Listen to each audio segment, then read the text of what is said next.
কুয়েতে বাংলাদেশিদের মাঝে জনপ্রিয় হয়ে উঠেছে ইলেকট্রনিক ও মোবাইল ফোন ব্যবসা।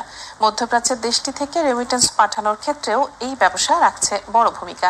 জিলিব আল শুয়েখ, সুক আল ওতানিয়া সহ বিভিন্ন মার্কেটে আধিপত্য বিস্তার করছেন বাংলাদেশিদের একটি বিশাল অংশ। প্রতিনিধি আল আমিন রানা রিপোর্ট, জানাচ্ছেন ইলিয়াস কমল। বিশ্বজুড়ে মোবাইল ফোন বাণিজ্য দ্রুত প্রসার ঘটছে। কুয়েতে বাংলাদেশিরাও এই ব্যবসায় নিজেদের এগিয়ে রাখার চেষ্টা করছেন। বাংলাদেশে রেমিটেন্স যোগান দেওয়ার ক্ষেত্রে যে অবদান প্রবাসীদের, তার একটি বিশাল অংশ দখল করে আছে কুয়েতে ইলেকট্রনিক ও মোবাইল ব্যবসায়ীরা।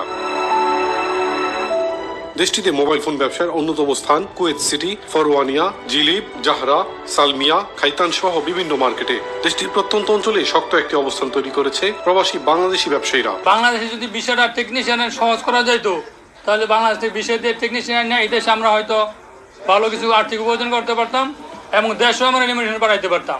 প্রথমে আসছে এখানে, ওই সময় ছিল আপনার ইন্ডিয়ান এবং পাকিস্তানি মিশরীদের। মোবাইল সহ বিভিন্ন পণ্য বাজারজাতকরণে বাংলাদেশি ব্যবসায়ীদের উপর এখন অনেকটা নির্ভরশীল প্রযুক্তি কোম্পানিগুলো। ক্রেতা ও ব্যবসায়ীরা বলছেন, সময়ের সাথে সাথে এই খাতে বিনিয়োগের পাশাপাশি ভিসা পদ্ধতি সহজ হলে কর্মসংস্থানের আরো সুযোগ তৈরি হতে পারে। সফটওয়্যার হার্ডওয়্যার এই কাজে যদি আমরা এক্সপার্ট হতে পারি বা বাংলাদেশ থেকে যদি কেউ এক্সপার্ট হয়ে আসে হার্ডওয়্যার এবং সফটওয়্যারের, তাহলে এটা একটা ভালো প্রফিটেবল এবং ভালো ইনকাম করার একটা সুন্দর ওয়ে আছে, রাস্তা আছে।